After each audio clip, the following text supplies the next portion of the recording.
Dear students, fifth semester में जो हमारा फर्स्ट चैप्टर है वह है वस्त्रों में विविधता उत्पन्न करने की तकनीक। तो आज हम फर्स्ट चैप्टर के बारे में ही डिस्कस करेंगे। तो जो हमारा हेडिंग है वो है वस्त्रों में हम विविधता कैसे उत्पन्न कर सकते हैं। तो ये जानने के लिए हमें सबसे पहले यह जानना ज़रूरी है कि विविधता क्या होता है। विविधता मतलब कि वैरायटी। हम सभी जानते हैं कि मनुष्य एक सामाजिक प्राणी है और यदि वह एक ही चीज़ को लगातार अनुभव करता है, लगातार एक ही चीज़ को देखता है, तो वह जल्द ही उससे ऊब जाता है। इसी प्रकार हमारे वस्त्र हैं जो हमारी व्यक्तित्व को और हमारी सुरक्षा के लिए और हमारी पर्सनैलिटी को निखारने में और बढ़ाने में बहुत ही महत्वपूर्ण योगदान देते हैं। आप सभी ने देखा होगा कि हमारे चारों तरफ अनेकों प्रकार के वस्त्र, अलग अलग प्रकार के वस्त्र हम सभी देखते हैं। ये वस्त्र विविधता लिए हुए होते हैं, अलग अलग वैरायटी के होते हैं और इस वैरायटी के कारण ही हम अलग अलग प्रकार के कपड़े, डिज़ाइनर ड्रेसेस और मार्केट में भी अलग अलग प्रकार के कपड़ों को देख पाते हैं। तो विविधता के द्वारा ही फैशन संभव हो पाता है और विविधता के द्वारा ही हम रोज़ नई नई ड्रेसेस पहनकर या फिर अपने घर में भी जो इस्तेमाल होने वाले कपड़े हैं उनको हम अलग अलग तरीके के खरीद कर अपने घर को सजा पाते हैं। तो इसीलिए किसी भी चीज़ में या वस्त्रों में वैरायटी होना बहुत अधिक आवश्यक है, जिससे कि जो व्यक्ति होता है वह मानसिक रूप से भी स्वस्थ रहता है और उसकी पर्सनालिटी पर भी जो पॉजिटिव बदलाव होते हैं वो आते हैं। तो विविधता का मतलब होता है वैरायटी और वस्त्र यानी कि कोई भी कपड़ा। तो कपड़ों की सतह पर, सतह मतलब ऊपर से देखने पर जो हमें कपड़ा नज़र आता है वो अलग अलग प्रकार का हम कैसे बना सकते हैं, कैसे प्रोड्यूस कर सकते हैं। तो हम सभी को यह तो पता चल ही गया है कि अलग अलग प्रकार के कपड़े होना अति आवश्यक है। एक ही प्रकार के कपड़े यदि हम रोज़ पहनते हैं तो हम उससे ऊब जाएंगे और सभी एक जैसे ही नज़र आएंगे, किसी में भी कोई भी चेंज, कोई भी विविधता नज़र नहीं आएगी। तो अलग अलग वैरायटी के कपड़े हम कैसे उत्पन्न कर सकते हैं। हम सभी को पता है वस्त्रों को उत्पन्न करने की अनेकों तकनीकें होती हैं और इन्हीं तकनीकों में कुछ ना कुछ बदलाव करके, कुछ ना कुछ चेंजेस करके हम अलग अलग प्रकार के वस्त्रों को बना पाते हैं। तो जैसा कि आप लोगों ने पहले भी पढ़ा होगा कि वस्त्रों को बनाने के लिए जो सबसे प्रसिद्ध और जो सबसे ज़्यादा यूज़ होने वाली तकनीक होती है उसको हम वीविंग कहते हैं। वीविंग माने वस्त्रों की बुनाई। ये जो वीविंग होती है ये हम हैंडलूम पे भी करते हैं, मतलब हाथ से द्वारा चलने वाली जो मशीन होती है उस पर भी कपड़ा बुना जाता है। इसके साथ साथ ही पावर लूम मतलब कि बिजली से चलने वाली जो हाई स्पीड मशीन्स होती हैं उन पर भी हम कपड़ा बुनते हैं। आजकल ज़्यादातर कपड़े जो मार्केट में उपलब्ध हैं वो सभी पावर लूम पर ही निर्मित होते हैं, पावर लूम पर ही बनाए जाते हैं।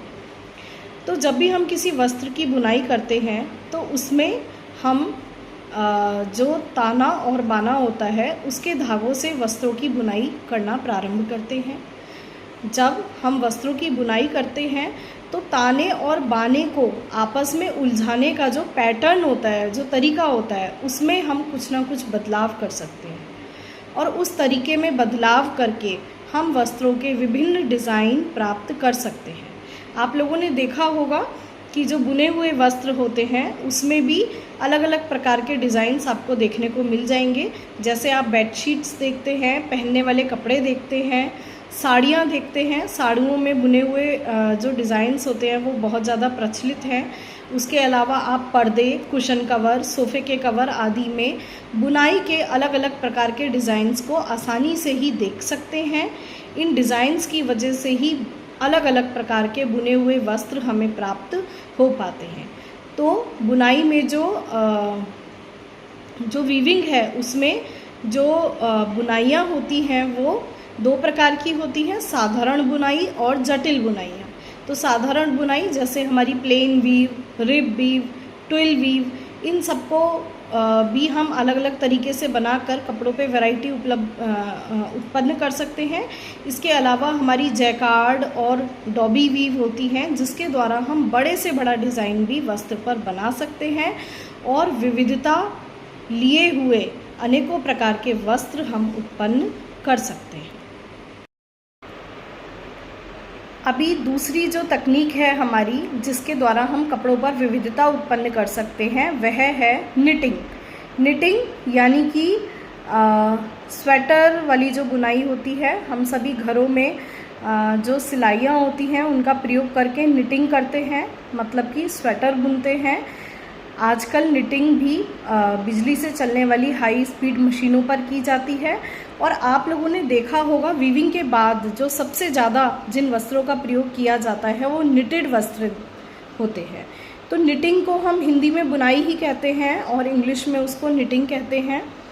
तो निटिंग के द्वारा जब हम वस्त्रों की बुनाई करते हैं तो उसमें भी निटिंग करते समय जैसे वीविंग में अलग अलग पैटर्न्स हम बना सकते हैं, इसी प्रकार निटिंग में भी हम अलग अलग वस्त्रों के डिज़ाइंस उत्पन्न कर सकते हैं अलग अलग पैटर्न्स का इस्तेमाल करके। आप लोगों ने पहले घरों में देखा भी होगा कि जब हम घरों में स्वेटर बुनते हैं तो अलग अलग प्रकार से जो हमारे लूप्स होते हैं, जो फंदे हम डालते हैं स्वेटर बुनने में, तो उनको हम अलग अलग प्रकार से बुनकर अलग अलग प्रकार के डिज़ाइन उत्पन्न कर पाते हैं। इसी प्रकार से जो हमारी मशीन्स होती हैं, निटिंग मशीन्स, उसमें भी हम अलग अलग प्रकार के डिज़ाइन निटेड वस्त्रों में बना सकते हैं, जिसके द्वारा वस्त्रों में विविधता आसानी से उत्पन्न की जा सकती है। निटेड कपड़े जो होते हैं वो पहनने में कंफर्टेबल भी होते हैं और आजकल बहुत ज़्यादा प्रचलन में हैं। आप सभी ने ही मार्केट में देखा भी होगा। उसके बाद हमारा एक वस्त्र आता है जिसे हम नॉन वोवन कहते हैं। नॉन वोवन मतलब बिना बुना हुआ वस्त्र। हम सभी जानते हैं कि अगर हमें कपड़ा बुनना है तो उसके लिए हमें तंतु से पहले धागा बनाना पड़ता है। यदि हमें निटिंग भी करनी है तब भी हमें धागे का ही इस्तेमाल करना होता है। लेकिन एक कपड़ा ऐसा भी होता है जिसमें हम तंतु से सीधा कपड़ा ही बना लेते हैं, हमें उसमें तंतु से पहले धागा और फिर धागे से कपड़ा बनाने की आवश्यकता नहीं होती। ऐसे कपड़ों को हम नॉन वोवन या बिना बुना हुआ कपड़ा कहते हैं, जिसमें कि तंतुओं की एक शीट्स बनाई जाती है। शीट की चादर की फॉर्म में तंतुओं को बिछा दिया जाता है और उनको फिर हम कुछ विशेष टेक्निक्स होती हैं, कुछ विशेष मशीन्स होती हैं, जिनके द्वारा हम रेजिन का इस्तेमाल करके या केमिकल्स का इस्तेमाल करके आपस में चिपका देते हैं, बॉन्ड कर देते हैं। इसके अलावा और भी टेक्निक्स होती हैं जिनको आप बाद में डिटेल में पढ़ेंगे। तो इस प्रकार से हम नॉन वोवन फैब्रिक बना सकते हैं। नॉन वोवन फैब्रिक्स में भी अलग अलग प्रकार के हमारे नॉन वोवन फैब्रिक्स होते हैं, अलग अलग रंगों के होते हैं और इस प्रकार हम अलग प्रकार के वस्त्रों का निर्माण कर पाते हैं। ये नॉन वोवन फैब्रिक्स आपने ज़्यादातर जो मार्केट में बैग्स आते हैं उनमें देखे होंगे। आपने मास्क में भी नॉन वोवन फैब्रिक देखने को आपको मिल जाएगा। आजकल रेडीमेड वस्त्रों के अस्तर में और जो हमारे बैग्स आते हैं, कुशन कवर्स आते हैं, इनके अस्तर में भी नॉन वोवन कपड़े का इस्तेमाल होने लग गया है। परंतु ये वस्त्र ज़्यादा ड्यूरेबल नहीं होते। नॉन वोवन वस्त्रों को हम बार बार धोकर इस्तेमाल नहीं कर सकते, क्योंकि ये जो बुने हुए कपड़े होते हैं उनके जितने पक्के नहीं होते हैं। उसके बाद हमारी एक और तकनीक है जिसको हम रंगाई कहते हैं, डाइंग, वस्त्रों की रंगाई करना। हम सभी ने अपने आसपास बहुत सारे रंगों के वस्त्र देखे हैं। अलग अलग प्रकार के रंगों के जो कपड़े होते हैं वो हम अपनी ड्रेसेस में, अपने घरों में लगातार इस्तेमाल करते रहते हैं। यदि हम एक ही रंग का कपड़ा रोज़ पहनेंगे तो उससे जो हमारा मन है वो बुझा बुझा रहेगा। हम एक ही रंग का कपड़ा रोज़ पहनने से ऊब जाते हैं और जब भी हम बाज़ार में कपड़े ख़रीदने जाते हैं तो कपड़े की जो सबसे ज़्यादा हमें कोई चीज़ अट्रैक्ट करती है वो उसका रंग ही होता है। हम वस्त्रों का चयन बाज़ार में सबसे अधिक उसके रंग को देखकर ही करते हैं, क्योंकि रंग के हमारे मन पर, हमारे मस्तिष्क पर मनोवैज्ञानिक प्रभाव भी होते हैं। रंगों को देखकर खुशियाँ मिलती हैं, रंगों को देखकर आनंद मिलता है और अलग अलग फीलिंग्स हम रंगों के द्वारा उत्पन्न कर सकते हैं। तो रंगाई, वस्त्रों की रंगाई के द्वारा वस्त्रों में विभिन्नता बहुत ही आसानी से और बहुत ही शीघ्रता से लाई जा सकती है। इसीलिए वस्त्रों की रंगाई भी वस्त्रों पर विभिन्नता लाने का एक बहुत अच्छा माध्यम है। वस्त्रों की रंगाई के बारे में हम आगे डिटेल में बात करेंगे कि रंगाई की कौन कौन सी टेक्निक्स होती हैं। आप लोगों ने टाई एंड डाई देखा होगा और साथ ही अलग अलग रंगों में रंगे हुए जो वस्त्र होते हैं वो आप सभी लोगों ने ऑलरेडी देखे हुए हैं। उसके बाद एक और तकनीक है जो बहुत ही फेमस है, बहुत ही इजी है और जिससे बहुत ही आसानी से वस्त्रों की सतह पर वैरायटी उत्पन्न की जा सकती है, जिसका नाम है प्रिंटिंग या वस्त्रों की छपाई। अगर हम वस्त्रों की रंगाई भी कर देते हैं तब भी हमें वस्त्र देखने में प्लेन लगता है, साधारण लगता है, लेकिन अगर हमें वस्त्र की सतह को और भी ज़्यादा सुंदर बनाना है, और भी ज़्यादा विविधता लिए हुए बनाना है, तो छपाई से अच्छा माध्यम कोई दूसरा नहीं होता है। आजकल बाज़ार में एक से एक बहुत ही एडवांस प्रिंटिंग मशीन्स हैं जो वस्त्रों पर किसी भी प्रकार का डिज़ाइन बनाने में सक्षम है। आजकल डिजिटल प्रिंटिंग मशीन भी बाज़ार में आई हुई हैं, जिसके द्वारा आप कैसा भी डिज़ाइन वस्त्र की सतह पर छाप सकते हैं। पहले हम ब्लॉक प्रिंटिंग के द्वारा, स्क्रीन प्रिंटिंग के द्वारा हाथों से वस्त्रों पर छपाई करते थे और वस्त्र की सतह को सुंदर और आकर्षक और विविधतापूर्वक बनाते थे। लेकिन आजकल अलग अलग प्रकार की एडवांस प्रिंटिंग मशीन के द्वारा हम आसानी से कोई भी डिज़ाइन वस्त्रों के ऊपर बना सकते हैं। इसके अलावा एक और तकनीक है जिसको हम कढ़ाई या एम्ब्रॉयडरी करना कहते हैं। एम्ब्रॉयडरी हाथ के द्वारा भी की जाती है और मशीन के द्वारा भी की जाती है। आप लोगों ने अपने घरों में हाथ की एम्ब्रॉयडरी और मशीन की एम्ब्रॉयडरी के वस्त्र इस्तेमाल किए ही होंगे। वस्त्रों पर एम्ब्रॉयडरी के द्वारा बहुत ही आसानी से हम विविधता उत्पन्न कर सकते हैं और बहुत ही सुंदर सुंदर नमूने, बहुत ही सुंदर सुंदर डिज़ाइंस हम वस्त्रों पर कढ़ाई के द्वारा बना सकते हैं और इससे अलग अलग प्रकार के फैशनेबल कपड़े जो होते हैं वो उत्पन्न किए जा सकते हैं। इसके साथ ही एक और तकनीक है जिसको हम पैच वर्क के नाम से जानते हैं। पैच माने होता है कपड़े का एक टुकड़ा। जब हम किसी एक कपड़े के टुकड़े को दूसरे कपड़े के ऊपर एक नमूने के तौर पर सिलते हैं तो उसे हम पैच वर्क कहते हैं। प्राचीन समय में पैच वर्क बहुत ज़्यादा फेमस था। आजकल भी पैच वर्क के कुछ ना कुछ वस्त्र आप अपने घरों में देख सकते हैं। ज़्यादातर कुशन कवर, सोफ़ा कवर में भी आप लोग और बच्चों के कपड़ों में भी आपको पैच वर्क देखने को आसानी से मिल जाता है। तो पैच वर्क के द्वारा भी हम वस्त्रों की सतह पर वैरायटी उत्पन्न कर सकते हैं। इसके साथ साथ ब्रेडिंग एक तकनीक होती है। ब्रेड करना मतलब कि चोटी गूंथना।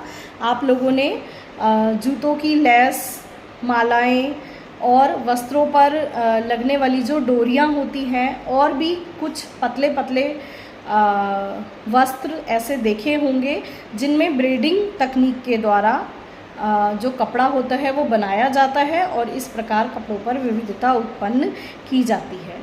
इसके साथ ही नेट और लेस मेकिंग के द्वारा भी हम अलग अलग डिज़ाइन के वस्त्र बना सकते हैं। आप लोगों ने सुंदर सुंदर नेट के कपड़े और अलग अलग प्रकार की लेस और नेट के डिज़ाइंस बाज़ार में देखे होंगे और फैंसी जो कपड़े होते हैं उनमें इनका प्रयोग अधिक होता है क्योंकि जो इनके डिज़ाइंस होते हैं वो बहुत ज़्यादा जटिल होते हैं और ये महंगी भी आती हैं और ये बहुत ही कोमल भी होती हैं। तो आने जाने वाले जो हमारे कपड़े होते हैं और जो हमारे फैशन वियर होते हैं उनमें हम नेट और लेस वाले कपड़ों का इस्तेमाल देखते हैं जिसके द्वारा सुंदर सुंदर वस्त्रों को बनाया जा सकता है। इसी के साथ ही नॉटिंग, नॉट मतलब गांठ लगाना। तो गांठ लगाकर भी हम कपड़ों का निर्माण करते हैं। आप सभी लोगों ने मैक्रम का नाम सुना होगा और मैक्रम के द्वारा हम अलग अलग प्रकार के पहनने वाले वस्त्र या फिर डेकोरेशन के, गृह सज्जा के वस्त्रों का निर्माण कर सकते हैं और अपने वस्त्रों में वैरायटी उत्पन्न कर सकते हैं। इसी के साथ फिनिशिंग होती है। फिनिशिंग मतलब कि जब भी हम कोई भी कपड़ा बनाते हैं हैंडलूम पर, पावर लूम पर या कैसे भी, तो वो कपड़ा इस कंडीशन में नहीं होता कि डायरेक्ट उसको बाज़ार में ला दिया जाए। उसकी सतह को हमें सुंदर, साफ, चमकदार और एक समान समतल बनाना होता है, जिसके लिए अलग अलग प्रकार की फिनिशिंग तकनीक का प्रयोग किया जाता है। फिनिशिंग स्पेशल भी होती है, जैसे कि आपने देखा होगा वाटरप्रूफ फिनिश है, या एम्बोज फिनिश मतलब जिसमें कपड़े पर कोई डिज़ाइन उभार दिया जाता है। तो इस प्रकार फिनिशिंग के द्वारा भी हम कपड़े की सतह को सुंदर बना सकते हैं और उस पर वैरायटी उत्पन्न कर सकते हैं। और उसी के साथ हमारी जो एक आखिरी तकनीक है वो है स्टिचिंग यानी कि सिलाई। बहुत सारी ऐसी तकनीक्स होती हैं जैसे प्लीट्स बनाना, टक्स बनाना और स्मोकिंग करना। इनके द्वारा हम वस्त्रों पर सिलाई के डिज़ाइन बना सकते हैं और वस्त्रों में वैरायटी उत्पन्न कर सकते हैं। तो इस प्रकार आज के लेक्चर में हमने वस्त्रों की सतह को विविध बनाने के, वस्त्रों की सतह पर वैरायटी उत्पन्न करने की अनेकों तकनीकों के बारे में जाना। अगर आपका एग्ज़ाम में लॉन्ग क्वेश्चन आता है कि वस्त्रों की सतह पर हम वैरायटी कैसे उत्पन्न कर सकते हैं या वस्त्रों की सतह पर हम विविधता कैसे ला सकते हैं, तो आपको थोड़ा थोड़ा इन सभी टेक्निक्स के बारे में लिखना होगा, ताकि ये जो आपका आंसर है ये कंप्लीट हो जाएगा। तो स्टूडेंट्स, अगर आपको ये वीडियो पसंद आई है तो आप ज़्यादा से ज़्यादा अपनी क्लास के दूसरे बच्चों को भी शेयर करें, और मैं आगे के लेक्चर्स भी आप लोगों के लिए बनाऊंगी, और आप इस चैनल को सब्सक्राइब भी कर